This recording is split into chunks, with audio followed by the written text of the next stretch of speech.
कवन फूलवा फूले हो मैया कवन फूलवा फरे हो कि कवन फूलवा ना।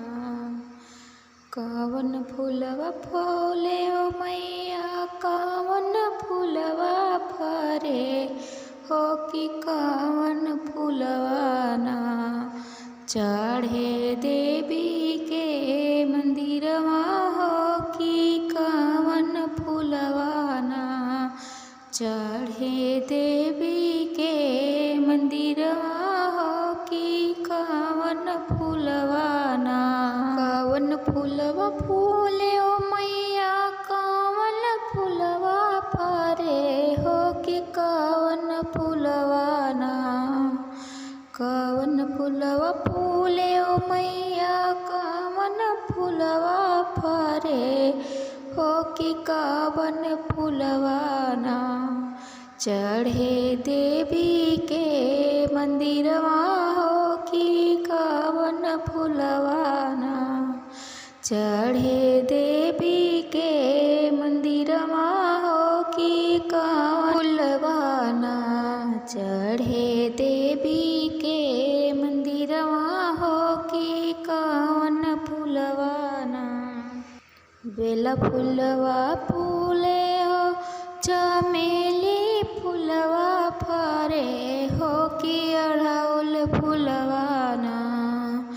बेला फूलवा फूलेला चमेली फूलवा फरे हो कि अड़हुल फूलवा ना। चढ़ई देवी के मंदिरवा हो कि अड़हुल फूलवा ना।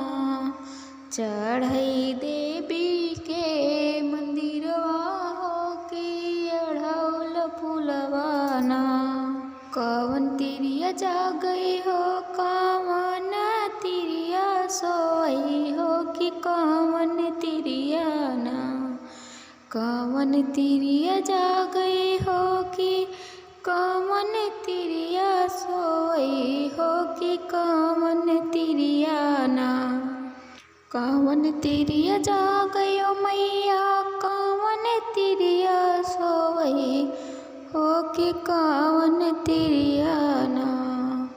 कवन तिरिया जागई हो मैया कवन तिरिया सोई हो कि कवन तिरिया ना। झूलई देवी के बेनियवा हो कि कवन तिरिया ना। झूलई देवी के बेनियवा हो कि कवन तिरिया ना।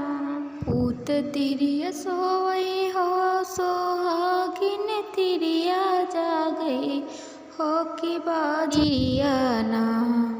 पूत तिरिया सोई हो सोहागिन तिरिया जागई हो कि बाजिन तिरिया ना।